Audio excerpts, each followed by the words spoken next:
Hey everyone, and welcome to Zane's webinar, a CTO's Playbook, how to use your product vision to attract talented developers in 2024. I'm Nick, I'm an engineering manager at Zane, and I'll be hosting tonight's webinar. We're waiting for a few people to join, so feel free to grab a drink and settle in. We'd love to know where you're joining from, so please drop your name and location into the chat. Feel free to add your LinkedIn to connect to each other as well.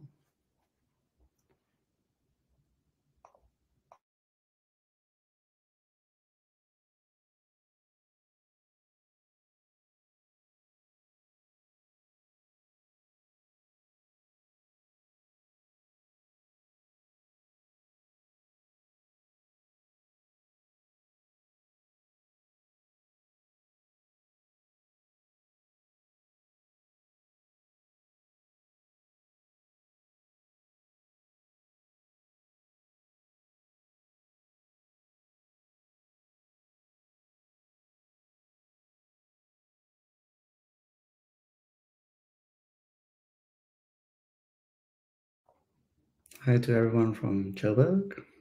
I hope you're having some nice weather there.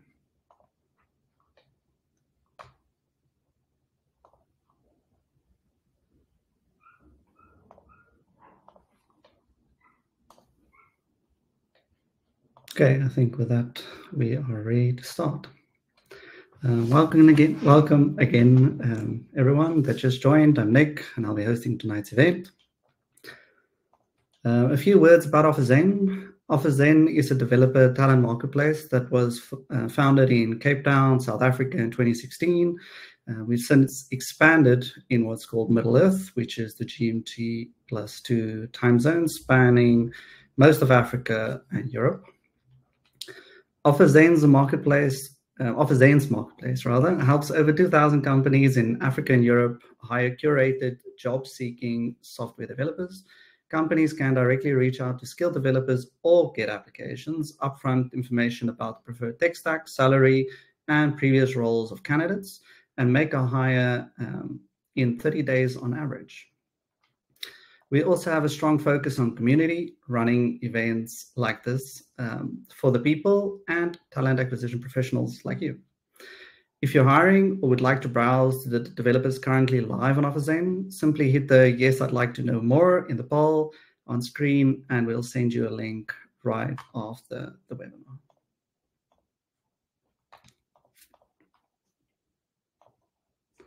We have listened to the community and are cutting through the noise to help bring you more Zen. Our webinar series focuses on practical takeaways from industry leaders and the latest insights on our software developer hiring. Tonight's no different. In just a few moments, I will be joined by Daniel Amber, tech lead of cars.co.za, to discuss how to use your product vision to attract talented developers in 2024. We're excited to kick off the talk shortly, so settle in for a great conversation. But before we do that, just a few housekeeping things. First of all, remember that you can see us, but unfortunately we can't see you. If you do drop off from the video, you can come back at any time via the same link you received when you registered for the event. So just check your inbox. If you have any questions throughout the webinar, please do post them in the questions tab. It's on the right-hand side there. And then finally, you can use the chat tab to add some comments throughout the evening. And while we wait for a few more people to join, feel free to try that out. And if you've joined recently, please tell us your name, company, where you're from, and also if you want to connect to each other, drop the LinkedIns. And of course, a big hello to everybody out there in all corners of the world.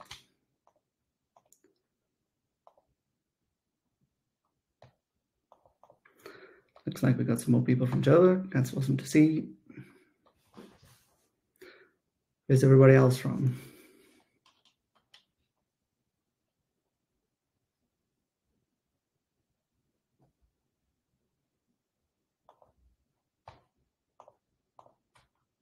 Cool. Looks like that worked pretty well. Now, let's welcome Daniel to the stage.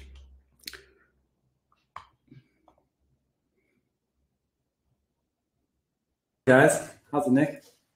There we go. Daniel, welcome, and please do give us a quick intro. Cool. First off, thanks to everybody for joining. It's pretty cool. I hope that you guys get some insight. It's also pretty cool that OfferZen is now giving jobs to people in Mordor. So yeah, my backstory is I'm Daniel. I'll start off with when I was born. I don't want to bore everybody. No, but my name is Daniel. I'm the tech lead at Cars. How I got here was I actually studied BA. I was working in the film industry for a long time actually. I went to a Java boot camp. 4 months later, I started working as a dev. 9 years later, I'm a tech lead of Cars. Yeah, it's great. I love music, I love running, and I love working with people, interesting people, and I really love working at Cars, which has been a great platform actually at the moment. Cool. Well, we are very glad you made the switch because otherwise tonight wouldn't have happened. Me too. All right. So before we get into the things, I thought we'd start with an icebreaker question. You ready? I hope so. Okay. If you could invent an AI assistant specifically for cars, what quirky personality traits would you give it to lure developers? To lure developers? Yeah. So bring them in. Yeah. I feel like I'm going to insult somebody with this, so I have to think a little. But I'm also insulting myself, which is, the best form of humor. I think I would just make it like super sassy. That's all AI needs to be. Even like a regular AI just needs to be super sassy. What? You want to drive a Polo like everybody else? Sure. Cool. Here's a Fiat 500. Recommended. Super sassy. Actually, even as a personal attribute, not even just AI. Just level up that sass factor. That's awesome. I think I saw your guys' ad campaign somewhere recently, and it also was quite risque. So I think it was quite yeah. It was a cool campaign. Awesome.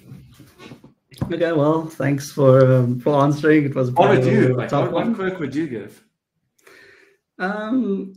I was thinking I'd probably try and be a little bit more I always want to say talky with it and like go make everything like get commands or something to use the assistant. Like you can't just say get me a recently priced car. You'd have to be a little more interesting with it. Yeah. Use the CLI tool to want the good stuff. Yeah. Okay, well, let's quickly talk about the three themes we'll be going through tonight. So first up is how to craft a compelling narrative about our product, about your product and mission. Second, strategies for how to use your product and vision as a hiring magnet. And then third, how your product vision can help you retain devs. Before we then kick it off, let's just do a quick pulse check with the audience. You're going to see the poll on your screen right now. Do you currently leverage your product vision in your hiring process? We'll just get us a little bit close to the audience.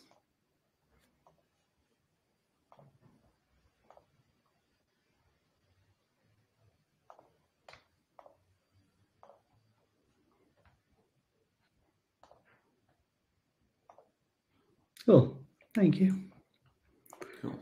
All right, let's jump straight into our first theme, how to craft a compelling narrative about your product and mission. So Daniel, for context, what role does your product vision currently play at Cars? Cool, so our product vision, I think, is relatively new, especially for how long Cars has been around. But the way we're leveraging it now, well, let me just start off by saying what the vision actually is. And the primary overarching vision is to be the most loved motoring brand in South Africa. And I think we're getting, I know we're getting there because, stats. But anyway, yeah, so that's the overarching vision. And what does it play? I think it plays a role pretty much in every decision that the business needs to make, specifically on the business side, more than internally. So I think at Cars, we're a product for dealers and we're a product for users. And the aim is to empower users to buy the car that's best suited to them. And we have to stay true to that vision, which which sometimes mean that we have to make a decision that is bad for one party over the other. But most of the time it isn't, but if it does get to that point, then that's a call that needs to be made. And the easiest way to make a call like that is just to rely on vision and then ask ourselves, is this in line with our vision, or are we kind of betraying ourselves to make a call that may be good for now and bad for later?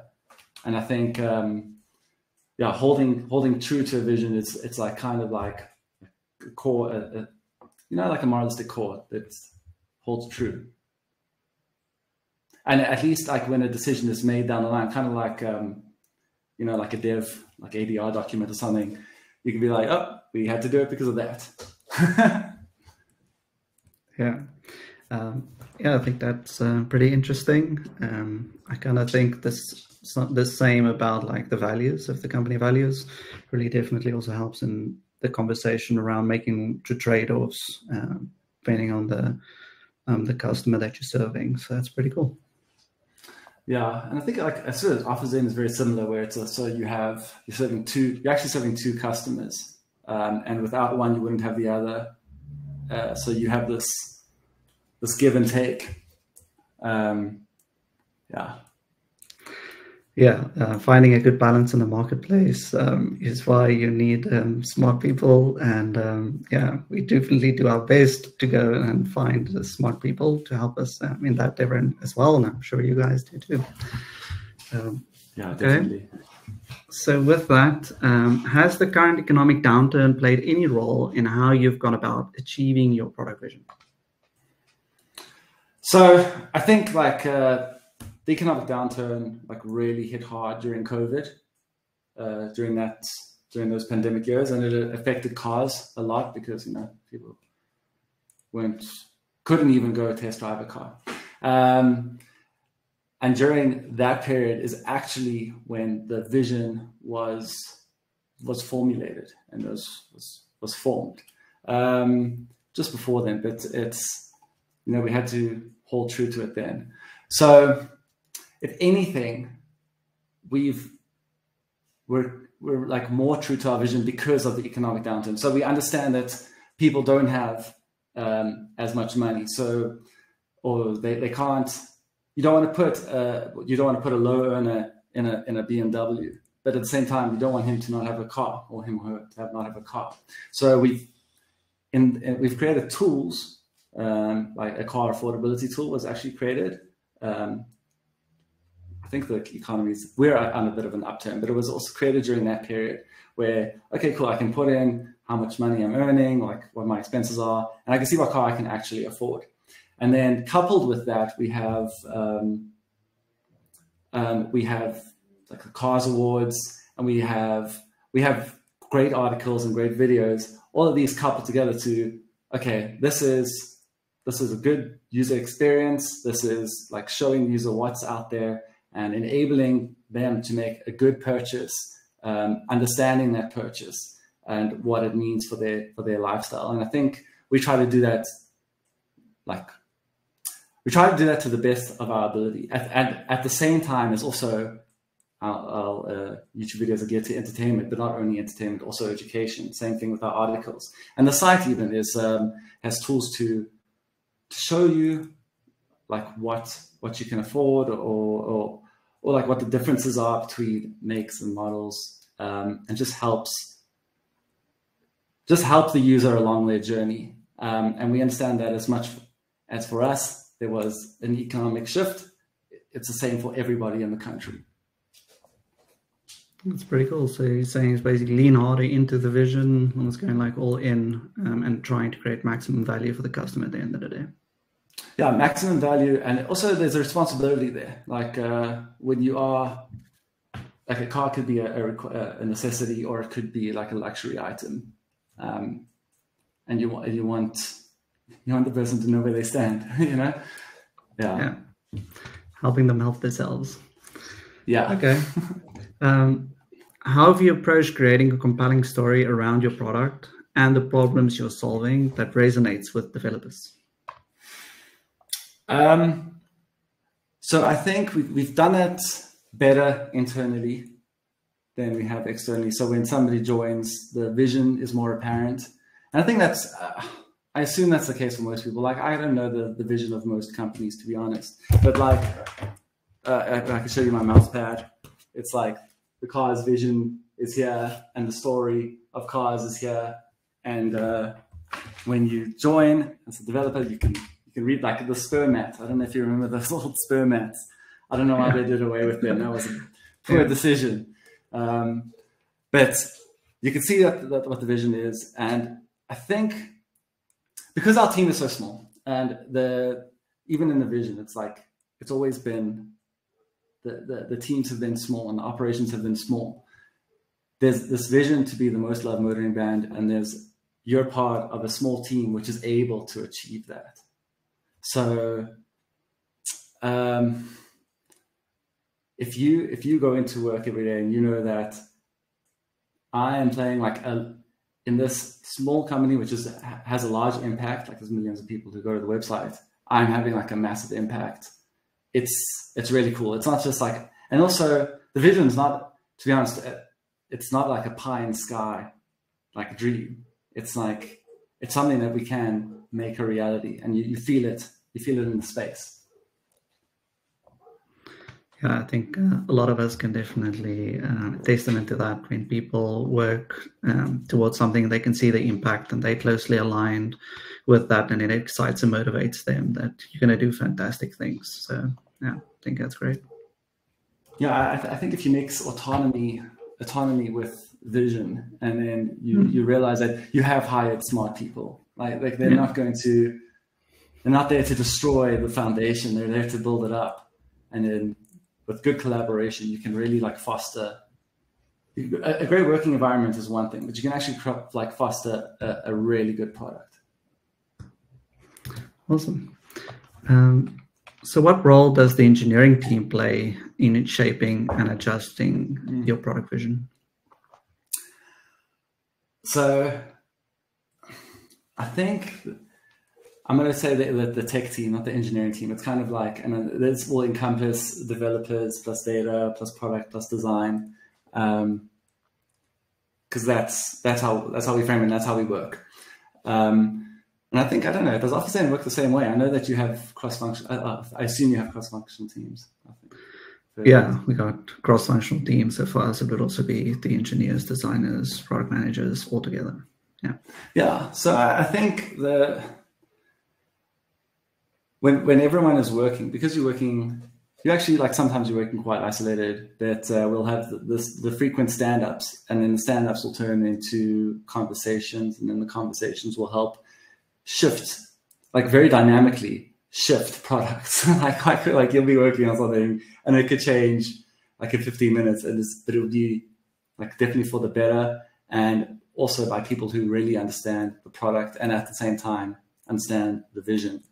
I made a note here. So just if I didn't know about this question before, I wanted to say something.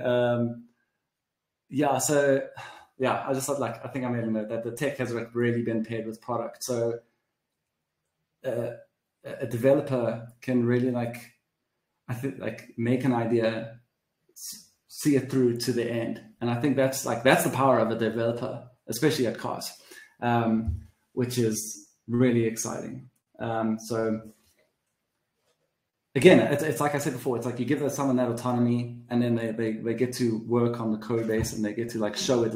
They get to show like at least some thinking, and then you pair that, and then the vision can come to life.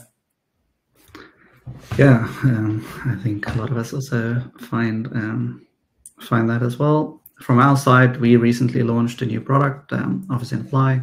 So candidates can now apply directly, and this has now been out for this week. And we've actually been spending this time wrangling a lot in the data. So we recently, a couple, I think, months ago, started embedding our data people as well within the cross-functional team, which means we can now have much more data-focused research that we do, improvements that we can make to our products. And I think that is also another like a level up to our game, which then can bubble up all the way. So like you said, it's not just the developers or everything. You also pull in extra skills that wasn't necessarily part of the conversation to start off with, which means you'll probably end up with something that's a lot better because you've got more perspectives, thinking about the same problem. So it's pretty neat. We actually have like a story that's similar to that, is that we recently launched Quick Search. It was actually also a developer came up, not actually a data person came up with Quick Search. And now a user can basically just type in something and search for it. And that was like very developer driven, then it became product. And now also leveraging data to actually see, given the option of free text, like just being able to type, what are users actually typing to try and get to what they want. So then we can map the results from data into actually like, okay, cool, this person has typed this to get this, we can make that happen. Yeah, that's pretty neat. Our next question actually touched on this topic, so I don't know if there's more to it, but I'll ask it anyway. How do you incorporate the feedback from the engineering team to refine and evolve your product vision further? Okay, yeah, so I've got an example of this like from today. So we're looking at updating our filters. So we did some user testing, and the design then with the user testing feedback was presented, and it's presented to the tech team.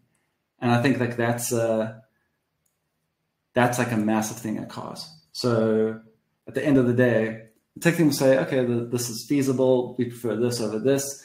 We discuss technical challenges with the design and how we can improve usability in the design with some, like just changing something here or something there. How we can leverage more, like this was for filters. So how we could add more filters, maybe some filters are not required at all. And that's where the data comes into play. Yeah, and that's how you leverage, I think, at least the tech resource. And at the end of the day, like everyone is just sitting there. We're thinking about anecdotally, like people who've wanted cars, how they played, and then we have the results of this user testing, which like, I don't know, like some of it like boggles your mind, like that's an issue, and then we like figure out ways that we can make that not an issue. Nice. So we'll jump over to the second theme. So strategies for how to use your product vision as a hiring magnet. So first off, how can CTOs effectively communicate the impact of their product vision to potential hires, especially when dealing with complex technical challenges? Okay, so like first off, I'm not the CTO. So I think I wrote a bit of a thing here, and I think for the most part we failed on this in a large part because with COVID, you call it, like with the economic downturn, we were also in a heavy stage of a rewrite, and we were rewriting a very complex platform into a new platform. So you're basically hiring someone to convert something that's legacy into something that's new and fresh, which it's not the most appealing job actually at the best of times, because it's like, yeah, you just do the same thing, just yeah. And then coupled with that, we didn't have any testing, and we had like a tough job to sell. And we were in essence looking for unicorns because we were using a bunch of different languages, and we needed them to be compiled into one. So we had this tough task of, I don't know, trying to sell that vision, but also that we couldn't realize it yet because we didn't have the platform to realize it. So yeah, I don't think we did a great job in the beginning. I think we're pretty much past that whole phase. And I think now it's a lot easier because now you can just go, yeah, the vision is this. You're going to be working on these features, and these features are going to be creating this with this awesome vision. But I think if you have the vision, but you don't have the infrastructure for the vision yet. It's really challenging, and I don't think we got it right. But we got some really good hires like toward the end of it, when you could see the light. Yes, definitely. I think being able to clearly articulate to people the thing that they're going to work on definitely will help them make a decision that's in their best interest, especially if they're fielding multiple offers. Though the market has changed a little bit from a hiring standpoint. In the past, it was very much in the candidate's favor, where now it's in the company's favor. But still, if you're wanting the senior candidates, they are still, like you mentioned, those unicorns. So being able to clearly articulate that for them, I think, is even more important, now more than ever, because companies are trying to do more with less, essentially. And with that point of view, being able to find the people that really, really want to work for you is really important. We got lucky, I want to say. 2 people on my team right now, after Zen was the company they just wanted to work for because of our vision. So I think it's definitely a tool that people can to use to get that people for be the magnet, so to speak. Yeah. No, I think like there's that. I think we're almost at that point as a business. It's definitely. We were also like reshaping teams. Like when you make a vision, it's not just like, at least for us, we made this vision. It wasn't just like, here's the vision, now let's just do the same thing again. It really was like, we restructured teams. We were busy like figuring out like, how can we do, what approaches work best, and hiring. Like we were hiring people, and then they weren't so happy because like the position wasn't really clear. The tasks weren't super clear. We even had that with one of our newer hires. We were like, cool, the focus is this. Then we had like shifts in the team, and like, we can't do that right now. And it's tough, you don't want to do that. But I think for the most part, he can see the vision. It's going to happen down the line, and we can see, especially now. You're right. Like now, it does feel like hiring is also in the company's favor. So it is like a little bit easier, even though it's not all the vision. It's also the marketplace. It's also like where you stand. But it never hurts to have like a clear goal and a clear brand out there. Yeah, you definitely want to stand out. That's the thing. Okay, so what strategies do you use to highlight your product vision in, let's say, job ads or even the hiring process itself? So in the job ads, we don't link to the vision enough. And actually, once you sent me that question, I was like, that actually can be a place where that's improved. But we do link to the values. And as you also said, like values are super important, and the values are clear. The values are on our about us page. It's like the first thing.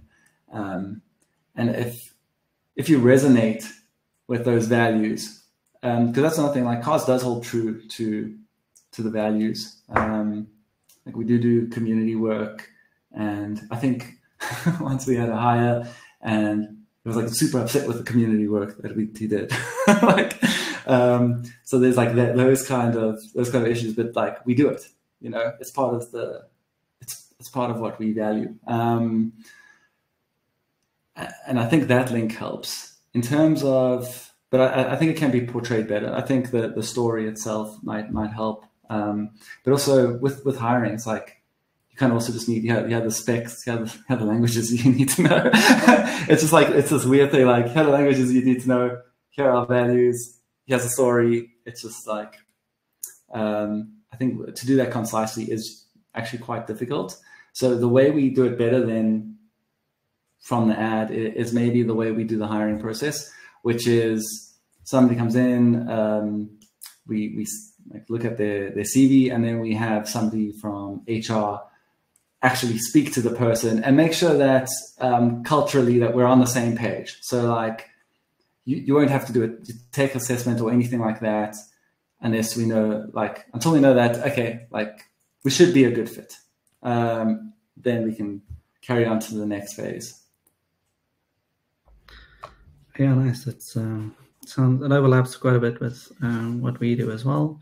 For us, the values obviously being an important part of it. We have the culture fit up front, but we even lean a little bit more towards it even at the end. So we've got a sim day where we put you in a real world scenario where you need to address a certain problem, all the way from ideation through solution and actually implement what you think can solve the problem. And through that, one of the criteria is, our values. Like, did you start with the customer? Something simple as that. Impact over perfection. Those kind of things. It's important for us, and that's how we actually incorporate it into our hiring process. It's also interesting. Like, so Cars outsourced a developer, and due to contractual things, we couldn't actually hire her. And then she went to Office, and it was also.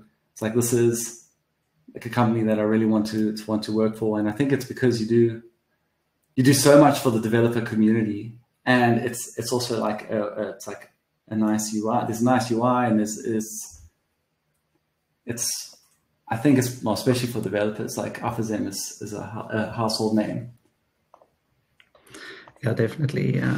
Thanks to the community team and people like Alex that makes this a really awesome experience. So thank you, Alex. For those that don't know, Alex is behind the scenes. She's managing everything here for us to make sure we have got a smooth experience tonight. So special thank you to Alex.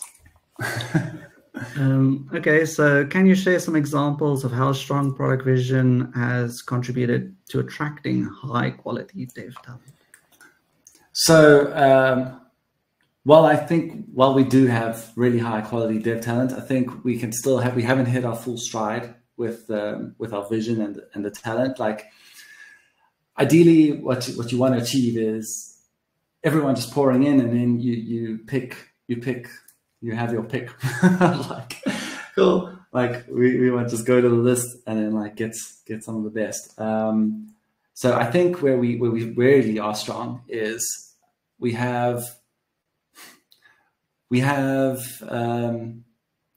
this like a really strong brand, and it's really good with young people.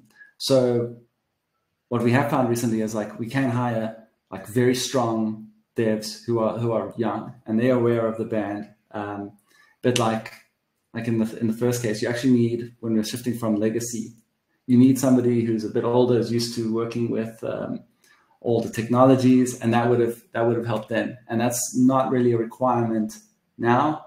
So now we just use the vision, and we use like our brand awareness to at least get like really young talent. And I think that's also important. And what we're trying to do is shape up our team to like cater for younger talent.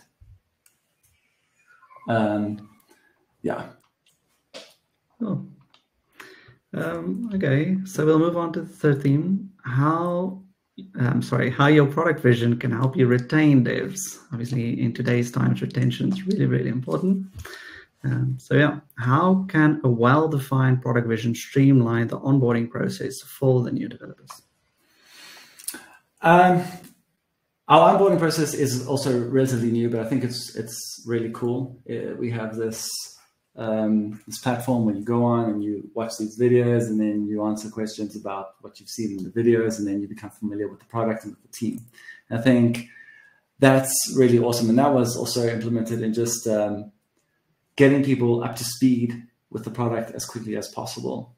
And then the vision has also streamlined tasks. So we have these products that we want to get out, and we know what we need to have happen. So you don't have somebody being hired and then you're not too sure where to use them. It's like, okay, cool. We have these projects and we have these products that we know we want to achieve. These are the people we want to fit those roles. These are the projects that they'll be given to level them up to a point where they can achieve this. And these are the people who will guide them. And it's just like that kind of structure is based with the backbone of a vision. Also like letting people see the structure of the team, where we want the team to be, and where we feel like their place in the team will be. I think that helps with onboarding, but it also helps with retention. Like cause retention is really, really good.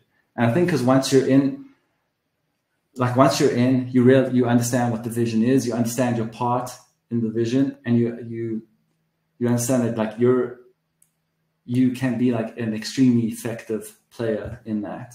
And you can be involved in releases of a product which have actual impact on the society you're living in, which is also like crazy to think. Yeah, it's like, I think we had an interview the other day, and the person they said that they would like to work on a product like ours, where instead of working on a product where you're so detached, like you're coding, but you're so far removed from the user that it's a bit strange. Whereas with us, it's like, cool, put it up, and you'll get feedback if people like it or don't like it, and which is really cool. Yeah, honestly, your first point, it almost sounds like you are explaining the why to these new people that are being onboarded. So it doesn't take them a while to get the domain knowledge and things. The actual why as to why they're going to work on this thing and the value that it's going to provide is understood a lot sooner. Obviously, ramping up people and giving them that long-term direction around the vision as to the part that they can play in it. Sounds like it's successful for you guys. Yeah, it has been. Sorry, you can see me, hey? I just got a little bit of a connection warning. Yeah, we can see you loud and clear. Yeah, I had a connection warning on the screen. Yeah, the ramping up and the understanding your part is, it's important. And I remember my first dev job, like for the longest time, I actually didn't even realize I was part of that. I didn't realize what I was programming. I knew like what output should be and what the input should be, and then it took me a bit of time to understand the goal of the company. Yeah, I think all of us on our developer journey, you kind of start off as just like smashing the keyboard. You got a spec, you're just smashing the keyboard. And then you probably get to a point where you want to be more of a product-minded engineer. You're a little bit more interested in the business and actually having some sort of impact with the customers and, actually caring about how the customers are experiencing the product and, if you're making things better for them or not. I think that's a journey that all of us have to go on. And I think a good product vision actually aids in that journey. It's like you don't just care about what the code, you care about what the code is doing, and you start to care about more about the refinements, like the performance aspects, the visual aspects, and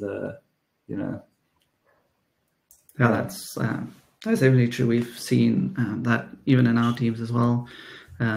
We're using a lot more of the tools at our disposal just because we care about the value that we're delivering. We definitely wanted to shift from just pushing out features to actually being super deliberate and actually making sure that we're having impact over just like being a feature factory kind of a thing. So I think those things also play a big part in that whole retention conversation, because I don't think all developers just want to be in a feature factory. Some of them actually want that space, and that I think the vision ties in nicely to that, so that they can identify, well, if this is the direction we can take, then it's something that they can buy into or not. Yeah, that's so true. Okay. In what ways does clarity around the product vision contribute to the long-term retention and satisfaction among engineering teams? I think we touched on it quite a bit. Do you want to add more to it? This is the one I don't know. I think long-term retention is that, like, if you can, I don't want to sound soppy, but I think part of it is like all that I get, the more true I think it is that if you feel like you're part of a team and you're part of like a company that itself has values, that actually has values and lives those values, that you can go to work, you feel proud, you don't feel like you're just sitting at home earning a paycheck, then going home to watch TV. Like, no, like, who really actually wants that? But we're in a place that's cool, we want to do this, and once we have achieved the success. Like, this is what we want to do with it. Like, we want to do good. We want to invest in South Africa. We want to invest in our employees. We want our employees to grow. We want the company, like, it's not just growth for the company, it's growth for the individual and for the community. And I think that's like a long-term, that's like a long-term feeling. And it makes you sticky, especially in South Africa, where there's a lot of opportunity to leave. It's like, what can a company offer that's not just monetary related, you know? Yeah. And I think that ties in. Our recently released hiring report backs up what you're saying.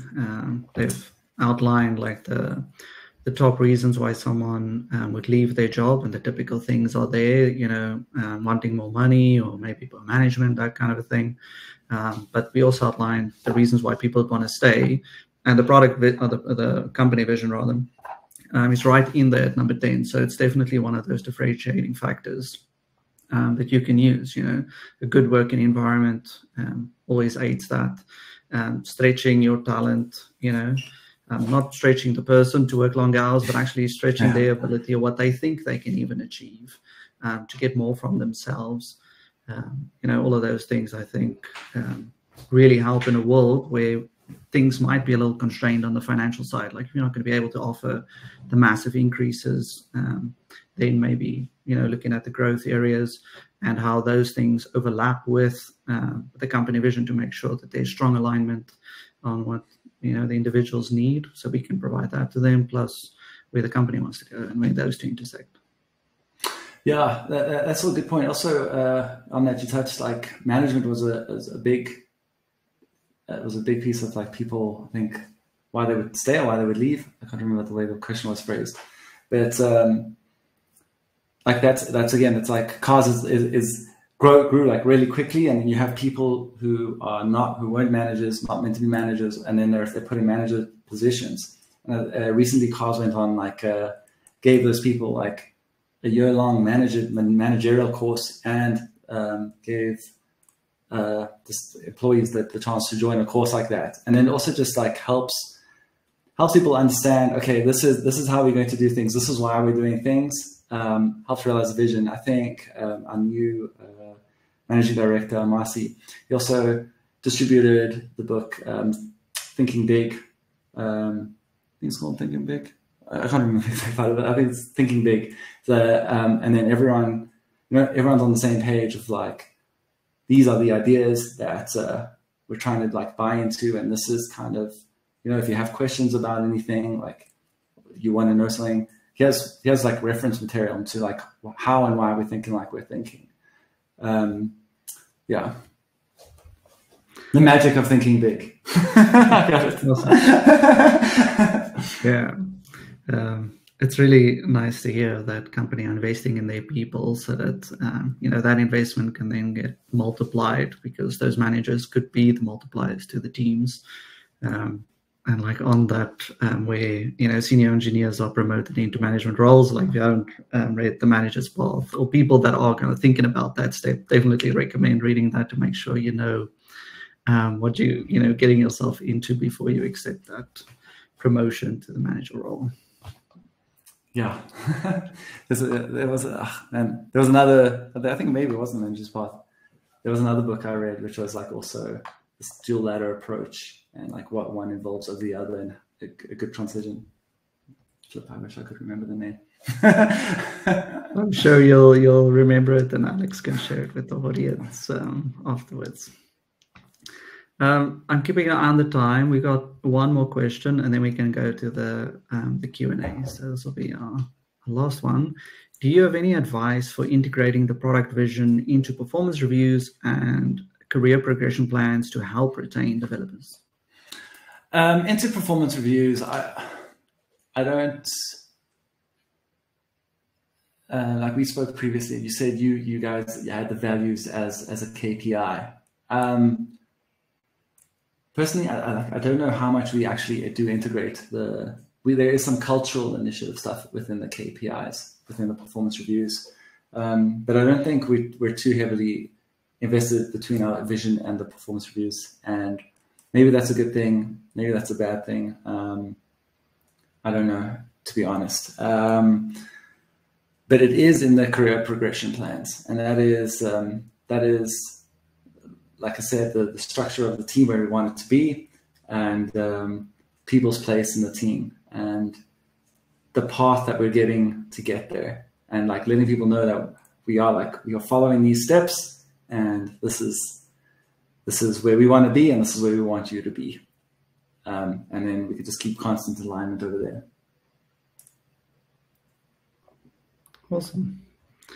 Yeah, so for us, definitely our values is an important part, and we want people to live those values. Like I said, it's important for us when making trade-offs about things, knowing what's important, and the performance reviews is a way to hold ourselves accountable to them, and to give feedback to the people to say, look, these are the areas you're living them pretty well, or these are the areas we think you can maybe live them a little bit more, because that kind of aligns. So for our company mission, obviously to provide all developers with awesome opportunities, and our values kind of back that up. So if we're not living our values, it kind of means we're not striving towards that mission that we've set out for ourselves. So that's how we bring it back. So for us, it's really important. And yeah, I think it's really helped on the retention side, because people know that's what's important to us, because it's in the reviews.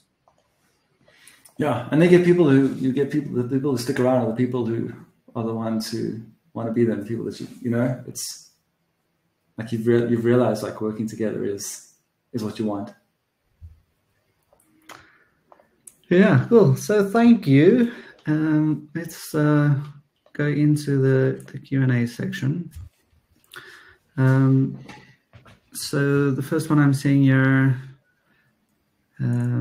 So from a balancing vision with economic realities, how do you adjust your technical strategy and product vision communication in response to budget constraints and economic downturn? You have to ask a finance person at Cars.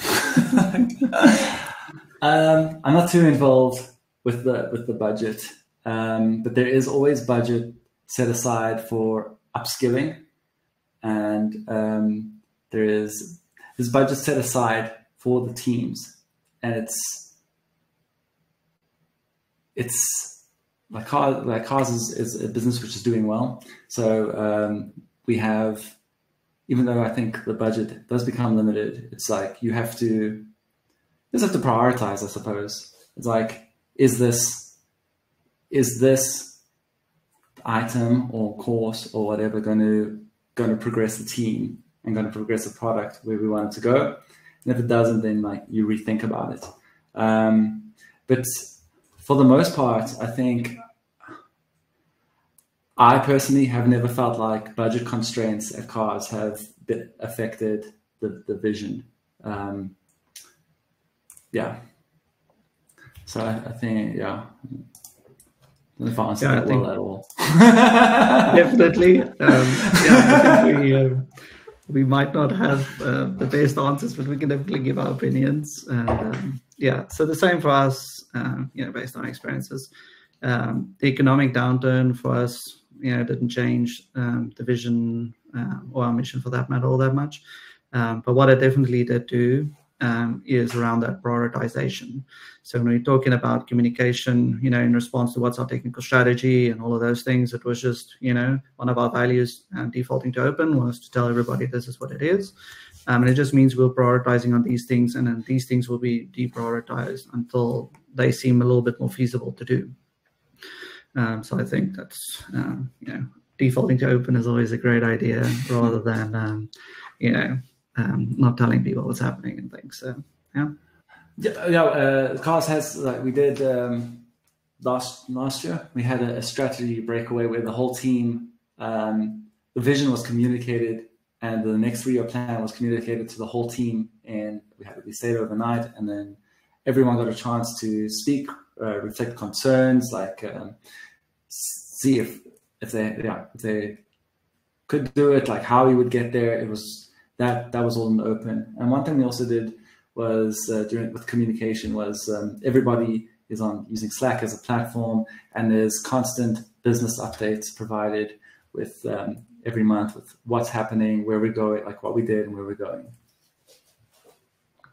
That's great to hear. There's so much transparency there. Okay, so Tristan wants to know, how does a well-defined product vision contribute to fostering collaboration among the team members? Great question. Excellent question. Tris actually works at Cast.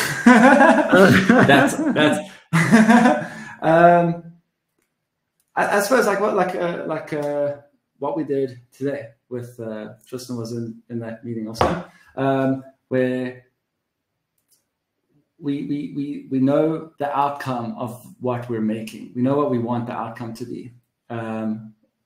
We sit in, we talk, like no one's opinion matters less than anyone else's, because like at that stage it is just opinions. We're looking for ideas, and we're looking to foster ideas more than we're looking to turn them down.